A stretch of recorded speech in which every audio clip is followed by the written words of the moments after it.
नमस्कार दोस्तों, स्वागत है आप सभी का सोशल नोट चैनल पर। दोस्तों, हम लोग जो क्रैश कोर्स कर रहे हैं राजनीति विज्ञान का, आपका टीजीटी पीजीटी से संबंधित, उसमें जो है हम लोगों ने इंडियन थिंकर शुरू किया था जिसमें से आपने मनु पढ़ा हुआ था और प्लेटो को जो है हम लोग पढ़ रहे थे वेस्टर्न पॉलिटिकल थॉट के अंतर्गत। जहाँ पर अभी तक हमने बुक्स के बारे में उनकी जो मेन में बुक्स थी जैसे द रिपब्लिक है, लॉज है, स्टेटमेंट है, इसके बारे में महत्वपूर्ण जानकारी ले ली थी।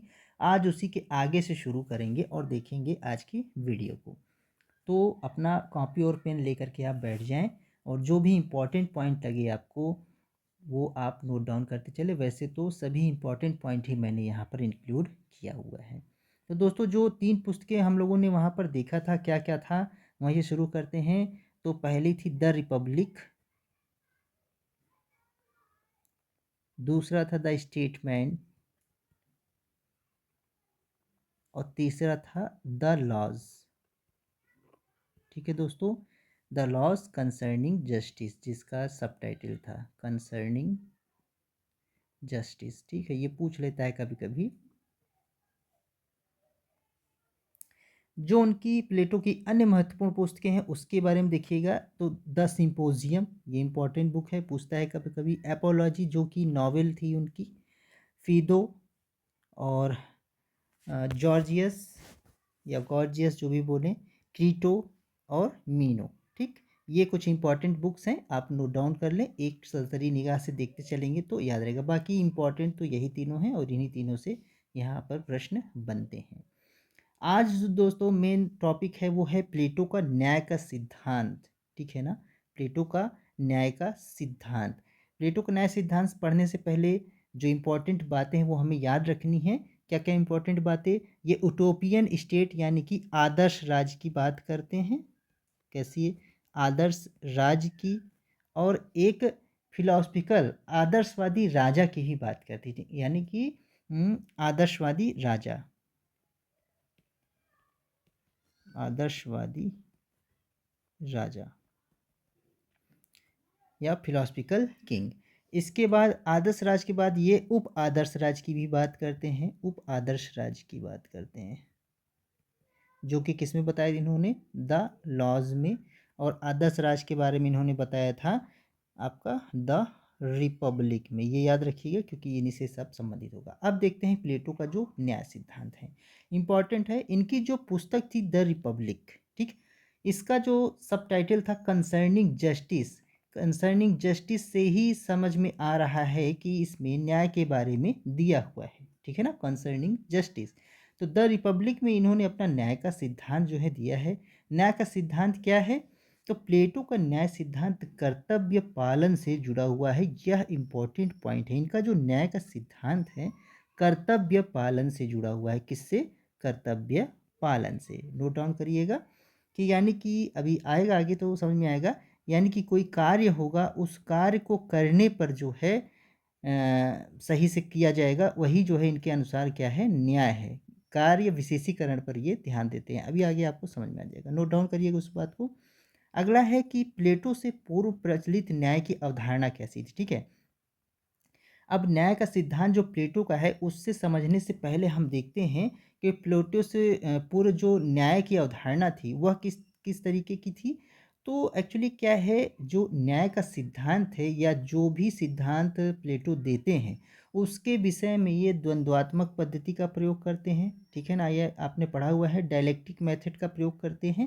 तो डायलेक्टिक मेथड क्या था? बात विचार करना, वाद प्रतिवाद और फिर उसका समन्वय करके फिर जो है फिर से बात, फिर प्रतिवाद और धीरे धीरे एक निष्कर्ष निकालना है। ठीक है ना, तो यहाँ पर अगर लिख लें तो इसको भी आप लोग नोट करिएगा, जैसे कि वाद और संवाद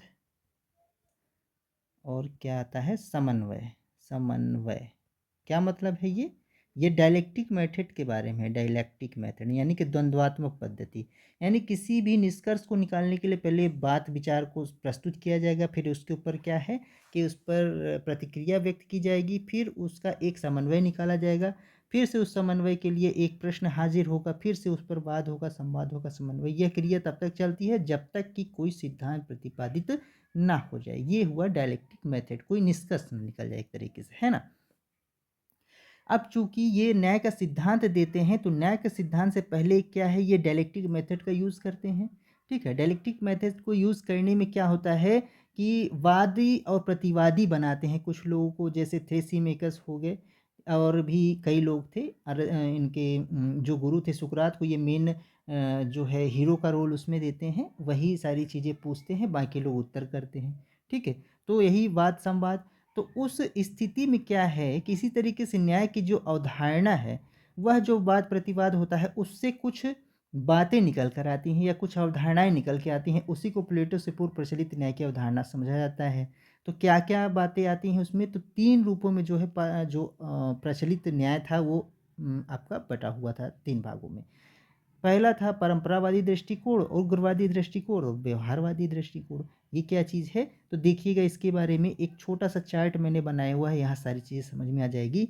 तो परंपरावादी दृष्टिकोण किसका, न्याय के बारे में है सब, न्याय का, इसको लिख लीजिएगा, न्याय का परंपरावादी, न्याय का उग्रवादी और न्याय का व्यवहारवादी। ठीक, तो देखिएगा जो परंपरावादी आपका न्याय का विश्लेषण था वह सिफालस प्रस्तुत करते हैं। सिफालस भी इनके एक पात्र थे, इनका जो डायलेक्टिक मेथड था उसके एक पात्र थे, न्याय के बारे में उससे परिचर्चा करते हैं। तो सिफालस का क्या रहता है कि वो परंपरावादी विचारक होते हैं। ये क्या कहते हैं कि अपने भाषण और कार्य में सच्चा होना, ठीक, वही बात कि अब उनका जो कार्य है उसके बारे में ही सच्चाई से यानी सही तरीके से कार्य करना, तथा देवताओं और मनुष्यों के प्रति क्या करना, ऋण चुकाना। इंपॉर्टेंट पॉइंट है, नोट डाउन करिएगा। ऋण चुकाना ही क्या है, न्याय है। किसके हिसाब से, सिफालस के हिसाब से। और ये कैसे हैं, परंपरावादी विचारधारा प्रस्तुत करते हैं न्याय की।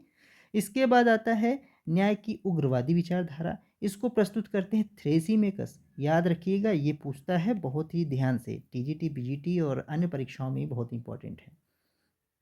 थ्रेसीमेकस क्या कहते हैं, न्याय शक्तिशाली का हित है। यहाँ पर हिंसा की बात हो रही है, शक्तिशाली माने कि बल प्रयोग, किसका, बल प्रयोग। यहाँ पर जहाँ पर बल प्रयोग की बात आए वो आपका उग्रवादी जो है विचारधारा हो जाएगी न्याय की, और उसको प्रस्तुत कौन करेंगे, थ्रेसीमेकस। यानी न्याय शक्तिशाली का हित है, अर्थात शक्ति ही क्या है, न्याय है। यानी कि जिसके पास पावर होगी वही पावरफुल होगा, और वह पावरफुल व्यक्ति जो भी करे यही सही न्याय होगा थ्रेसीमेकस के अनुसार। और ये उग्रवादी विचारधारा है किसकी, न्याय की। नोट डाउन करिएगा। अगला है इसके बाद जो है आपका व्यवहारवादी दृष्टिकोण न्याय का। इसको कौन प्रस्तुत करते हैं, तो इसको प्रस्तुत करने वाले हैं ग्लॉकन महोदय। ग्लॉकन जब वाद प्रतिवाद होता है तो उसमें ग्लॉकन भी एक अपना व्यवहारवादी दृष्टिकोण न्याय का प्रस्तुत करते हैं, और क्या कहते हैं कि न्याय क्या है, एक कृत्रिम वस्तु है। कृत्रिम का मतलब है कि आर्टिफिशियल, यानी कि मनुष्यों द्वारा निर्मित, ठीक है ना, आर्टिफिशियल। एक होता है नेचुरल, एक होता है आर्टिफिशियल। नेचुरल का मतलब है प्राकृतिक, और आर्टिफिशियल का मतलब कृत्रिम, जो बनाया गया हो मनुष्यों के द्वारा। पहली बात तो ये बोलते हैं न्याय क्या है, कृत्रिम है, आर्टिफिशियल है। वह परंपरा की उपज है, किसकी, ट्रेडिशनल की, यानी ट्रेडिशन जैसा है वैसा ही उसी का जो है यह हल है या उपज है। इसलिए न्याय क्या है, शक्तिशाली का हित ना होकर, यानी कि ये किसका प्रतिवाद कर रहे हैं, थ्रेसीमेकस का, कि न्याय शक्तिशाली का हित नहीं है बल्कि किसका हित है, दुर्बलों का हित है।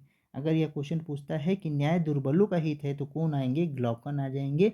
पूछ ले कि ग्लॉकन ने कैसे न्याय की अवधारणा दी, तो व्यवहारवादी। जुड़े किससे हैं सब, प्लेटो की न्याय की अवधारणा से। क्योंकि प्लेटो ने वाद प्रतिवाद या प्रतिद्वंदिता या क्या कहेंगे कि आपका डायलेक्टिक मेथड का प्रयोग किया था, उसी के ज़रिए से सिफालस, थ्रेसीमेकस, ग्लॉकन ये सभी अपना विचार प्रस्तुत करते हैं, और जिसमें से एक परंपरावादी, उग्रवादी और व्यवहारवादी विचार आते हैं न्याय के। और जिसमें सिफालस क्या कहते हैं, ऋण चुकाना ही न्याय है, किसके प्रति, देवताओं और मनुष्यों के प्रति। और थ्रेसीमेकस बोलते हैं कि शक्ति से ही, शक्ति ही न्याय है, यानी कि शक्तिशाली का हित ही न्याय है। जो शक्तिशाली व्यक्ति होगा वही जो कहेगा, जो करेगा, जो न्याय करेगा वही सब न्याय होगा। ग्लॉकन इसका खंडन करते हैं और बोलते हैं कि न्याय क्या है, कृत्रिम है, आर्टिफिशियल है, और यह परंपरा की उपज है।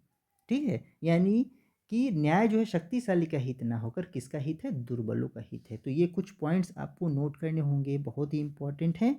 क्या क्या पॉइंट मैंने बताए हैं देखिएगा। एक तो ये ऋण चुकाना आपका, इसके बाद शक्तिशाली का हित न्याय है, इसके बाद दुर्बलों व्यक्ति का न्याय है, ग्लॉकन थ्रेसिमस सिफालस। अगला देखिएगा, अब इन सभी विचारों का प्लेटो क्या करते हैं, आपका खंडन करते हैं। क्या करते हैं, खंडन करते हैं। देखिएगा, इन सभी विचारों का प्लेटो ने अपने सिद्धांत का खंडन किया है। प्लेटो ने इन सभी सिद्धांत का, जो उपरोक्त सिद्धांत है उनका क्या करते हैं, खंडन करते हैं और अपना दृष्टिकोण प्रस्तुत करते हैं। किसके बारे में, न्याय के बारे में। इनका दृष्टिकोण क्या है, देखिएगा बहुत ध्यान से और बहुत इंपॉर्टेंटली। क्या कहते हैं प्लेटो कि वास्तव में न्याय क्या है, न्याय अपने निश्चित स्थान में, निश्चित स्थान का मतलब है कि अपने निश्चित वर्ग में, ठीक है ना, निश्चित वर्ग में। ये तीन जो है कैटेगरी में लोगों को बांटते हैं निश्चित वर्ग में, अभी आपका आएगा। जिसमें से जिसके पास जो है विवेक होगा वह सबसे सर्वोपरि होगा, वह बुद्धिमान व्यक्ति कहलाएगा, या वह सम्राट होगा, राजा होगा। जिसके पास साहस होगा वह सैनिक व्यक्ति होगा, और जिसके पास जो है क्षुधा होगी या क्या कहेंगे संयम होगा, वह उत्पादक वर्ग होगा। तो तीन वर्ग इन्होंने बांटा है। तो उन्हीं वर्गों के बारे में ये कह रहे हैं कि निश्चित स्थान में, यानी निश्चित वर्ग में, निश्चित वर्ग में या निश्चित स्थिति में अपने कर्तव्यों का पालन करना, ठीक है, अपने कर्तव्यों का क्या करना, पालन करना, तथा दूसरे कार्यों में हस्तक्षेप न करना। यानी दूसरे वर्ग जो भी अपना कार्य कर रहे हैं उनके बारे में हस्तक्षेप न करना। न्याय का मतलब क्या हो गया कि यहाँ से थोड़ा सा मैं बता देता हूँ। ये तो आप समझ गए, निश्चित स्थान का मतलब है वर्ग की बात कर रहे हैं, ठीक है। और तीन वर्ग ये बताते हैं, तीन क्लासिफिकेशन देते हैं, थ्री क्लासेस की। पहला क्लास है आपका बुद्धिमान वर्ग, यानी जिसको कहते हैं विवेक वर्ग जिसको कहेंगे, जिसमें आपके राजा या एम्परर जो भी लोग हैं ये लोग आते हैं। दूसरा वर्ग ये बताते हैं आपका साहसी वर्ग, या साहस यहाँ पर इम्पॉर्टेंट है। यह लोग कौन होते हैं, जैसे सैनिक वगैरह हो गए। तीसरा वर्ग आपका आता है जिनके पास संयम है, संयम हो या कहेंगे कि कार्य करने की क्षमता जैसे होगी, तो उनको उत्पादक वर्ग में रखते हैं, उत्पादक वर्ग में। अब इनके अनुसार क्या है कि अपने कर्तव्यों का पालन, जैसे संयम वर्ग का क्या है, उत्पादन करना, यानी कि खेती का कार्य करना, पशुओं को अपना कार्य करना, सारी मतलब उत्पादन से संबंधित जो भी कार्य हैं वह केवल अपना कार्य करें। साहसी वर्ग का क्या कार्य है, सैनिक में, यानी कि रक्षा का कार्य हो गया। और राज्य का क्या कार्य है, यानी विवेक वर्ग का क्या कार्य है कि राज्य को सही तरीके से शासित करना या सही तरीके चीज़ों का निर्देश देना, है ना। अब अगर उत्पादक वर्ग क्या करे, इनका कहने का मतलब है अगर उत्पादक वर्ग क्या करे, सैनिक का काम करने लगे या राजा का काम करने लगे, तो ये हो जाएगा गलत, ये न्याय नहीं है। या सैनिक जो है राजा का कार्य करने लगे या राजा कार्य में हस्तक्षेप करने लगे, या उत्पादक वर्ग में शामिल हो जाए, उत्पादक कार्य करने लगे, तो यह भी गलत हो जाएगा। या राजा जो है अपना विवेक और बुद्धि मस्तिष्क का उपयोग ना करके क्या करने लगे कि सैनिक का कार्य करने लगे, यानी कि जाके सीधे खुद ही लड़ने लगे, या उत्पादक वर्ग का कार्य करने लगे, किसानी करने लगे, ये सारी चीज़ें, तो यह भी क्या हो जाएगा, गलत हो जाएगा। किसके अनुसार, ये प्लेटो के अनुसार है। प्लेटो क्या कहते हैं कि राजा का काम है सोचना, सोचना, निर्देश देना, तो वो निर्देशित करे, यही न्याय है। और इसके बाद सैनिक वर्ग क्या करे, रक्षा करे, यही न्याय है। उत्पादक वर्ग का क्या कार्य है कि वह उत्पादन करे, तो यही कार्य है। और कोई एक दूसरे के कार्यों में हस्तक्षेप ना करे, यही प्लेटो के अनुसार न्याय है। यही बात इन्होंने यहाँ पर लिखी हुई है कि वास्तव में अपने निश्चित स्थान या वर्ग में अपने कर्तव्यों का पालन करना तथा दूसरे के कार्यों में हस्तक्षेप न करना ही क्या होता है, न्याय होता है प्लेटो के अनुसार। तो आशा कर रहे हैं कि ये चीज़ समझ में आ गई होगी। तो आप अपने हिसाब से इसको जैसे भी लिखना चाहें लिख ले कि प्लेटो का न्याय सिद्धांत क्या है, बस इतना ही है और कुछ नहीं। इम्पॉर्टेंट है, ध्यान रखिएगा। अब इनके कुछ इंपॉर्टेंट पॉइंट्स नोट डाउन करेंगे हम लोग। एक पॉइंट है कि ये जो प्लेटो का न्याय है, ठीक है, तो ट्रेडिशनली इनका न्याय एक तरीके से देखा जाए तो फिलोसफिकल बेस्ड था, है ना। तो यह वैज्ञानिक ना होकर कैसा है, नैतिक, मतलब कि साइंटिफिक नहीं था, या कहें कि लीगल नहीं था, विधिक नहीं था, कैसे था, वैल्यू पर आधारित था, वैल्यूज़ पर, मूल्यों पर या नैतिकता पर आधारित था इनका न्याय। इंपॉर्टेंट पॉइंट है, अभी नहीं समझ में आएगा, जब एग्जाम में पूछता है तो बहुत इंपॉर्टेंट होता है। पूछेगा कि जो उनका न्याय सिद्धांत है कैसा है, तो कोई लीगल यहाँ कोई कानून तो लॉ फॉलो नहीं हो रहा है ना, ये तो नैतिकता के आधार पर है कि नैतिक कार्य, ये अपना नैतिक कार्य करें, ये अपना नैतिक कार्य करें, ये अपना नैतिक कार्य करें, सारे वर्ग अपना अपना कार्यों को सही से करें, अंजाम दें और दूसरे कार्य में हस्तक्षेप ना करें, ये तो नैतिक कार्य होगा एक तरीके से, ठीक है ना। वैधानिक कार्य केवल केवल एक ही वर्ग कर रहा है, वह है विवेकी वर्ग, जो कि राजा वर्ग है, ठीक। तो इस तरीके से क्या है कि प्लेटो का जो न्याय सिद्धांत है वह वैधानिक ना होकर के कैसा है, नैतिक है, वैल्यूअर है, या इसको बोलते हैं सार्वभौमिक है, ठीक है। अगला है इनका सिद्धांत जो है, प्लेटो का न्याय सिद्धांत अहस्तक्षेप के सिद्धांत पर आधारित है, बिल्कुल सही है। तो यानी कि अहस्तक्षेप यानी कि एक दूसरे कार्यों में हस्तक्षेप न करना, तो ये इंपॉर्टेंट पॉइंट है, नोट डाउन करिएगा। अगला है कार्य विशेषीकरण पर आधारित है, बिल्कुल सही बात है, अभी बताया ना कि जिसका जो कार्य है उसी को अच्छे तरीके से निभाया जाए, उसी को अच्छे तरीके से किया जाए, प्लेटो की दृष्टि में यही असली न्याय है, देखिएगा यही पॉइंट है। और इसके बाद इन्होंने आत्मा के 3 गुण बताए हैं, और इन्हीं तीनों गुणों के आधार पर उन्होंने क्या किया था, क्लासिफिकेशन किया था 3 क्लासेस की, ठीक है ना। क्लासिफिकेशन किया है 3 क्लासेस की, जो कि मैंने आपको यहाँ पर बताया हुआ है, फिर भी मैंने यहाँ पर लिखा है, उसको भी आप देख लीजिए। क्षुधा या संयम जिसको कहते हैं, जिनके पास ये होगा, जिनके पास संयम होगा, कार्य करने की क्षमता होगी, बहुत देर तक यह अपने आप को झोंक सकते हो कार्यों में, वह उत्पादक वर्ग में जाएगा। या जिसके पास सोचने समझने की क्षमता ना हो, या जिसके पास युद्ध की क्षमता ना हो, वह उत्पादक वर्ग में जाएगा। यह सारी चीज़ें कहाँ से आ रही हैं, प्लेटो का जब शिक्षा का सिद्धांत आप पढ़ेंगे, शिक्षा का सिद्धांत, तो वहाँ पर ये प्लेटो एक लंबी प्रक्रियात्मक जो है क्रिया करते हैं, वहाँ पर जो पढ़ाई होती है उसके अनुसार ही यह निर्धारित होता है कि कौन सा व्यक्ति किस वर्ग में जाएगा। ये आगे आएगा तो मैं पढ़ाऊँगा आपको, फिलहाल अभी इतना जानना ज़रूरी है कि जो 3 गुण हैं आत्मा, उसी आत्मा के उसी के आधार पर क्लासिफिकेशन करते हैं। तो पहला जो है आपका संयम वर्ग है या शुदा वर्ग है, जिसको उत्पादक वर्ग यूज़ करते हैं, उत्पादक वर्ग उसमें जाते हैं। साहस या ऊर्जस्वी जो होते हैं, जिनके पास बहुत ज़्यादा ऊर्जा है, वो सैनिक वर्ग में आते हैं। जिनके पास विवेक है या बौद्धिक तौर पर वह बहुत ही ऊपर हैं, वह शासक वर्ग में जाते हैं। और ये सभी बनने के लिए आपको शिक्षा का सिद्धांत इनको समझना होगा, जो कि हम नेक्स्ट वीडियो में समझेंगे, ठीक है। अब ये इंपॉर्टेंट पॉइंट है, ये तीनों नोट कर लीजिएगा आप। आत्मा के 3 गुण कभी कभी पूछ लेता है कि इनमें से क्या है क्या नहीं है, तो कभी कभी संयम, ऊर्जस्वी, बौद्धिक ऐसा करके पूछ लेता है। कभी पूछ लेगा उत्पादक वर्ग, सैनिक वर्ग, शासक वर्ग, एक और दे देगा, पूछेगा इसमें से क्या नहीं है। कभी ये दे देगा क्षुधा, साहस, विवेक, इसमें से क्या नहीं है, ठीक है, एक इस तरीके से पूछ लेता है। अगला एक इम्पॉर्टेंट पॉइंट है और यहीं से सब कुछ क्लियर हो जाएगा। प्लेटो के अनुसार क्या है, न्याय तभी स्थापित होगा या हो सकता है जब क्या करे, प्रत्येक व्यक्ति वही कार्य करे जो उसकी प्रवृत्ति के अनुरूप हो, ठीक है, बात समझ रहे हैं कि प्रत्येक व्यक्ति क्या करे, वही कार्य करे जो उसके प्रवृत्ति के अनुरूप हो। मतलब क्या है कि यदि कोई उत्पादक वर्ग का व्यक्ति है तो वह उत्पादन का कार्य करे, ठीक है, पशुओं के लिए व्यवस्था करे, ठीक है, सेवा करे लोगों की, अपने सूच वर्ग की सेवा करे, यही उसका मेन कार्य है, यही उसकी प्रवृत्ति है, तो यही उसका कार्य है, तभी न्याय स्थापित होगा। ये नहीं कि दूसरे के कार्यों में हस्तक्षेप करे, क्योंकि अहस्तक्षेप की नीति पर न्याय का सिद्धांत प्लेटो का कार्य करता है ना। इसके बाद अनुरूप हो तथा कोई वर्ग किसी अन्य के कार्य में हस्तक्षेप ना करे, यही चीज़ मैंने अपना बताया है कि जो व्यक्ति हैं एक दूसरे के कार्यों में हस्तक्षेप न करें, सभी अपना कार्य का संपादन करें, सभी अपने अपने कार्य का संपादन, कैसा, अपने अपने कार्यों का संपादन करें, ठीक है ना। तो यह छोटी सी वीडियो आपका बहुत ही इम्पोर्टेंट वीडियो है, और यहाँ से एक क्वेश्चन बनता है कभी कभी, और कभी कभी क्या प्लेटो अगर पूछेगा तो प्लेटो में यही कुछ चीज़ें हैं, जैसे इनका आपका ये शिक्षा का सिद्धांत है, सबसे ज़्यादा तो ये न्याय के सिद्धांत के बारे में पूछता है, ठीक है ना।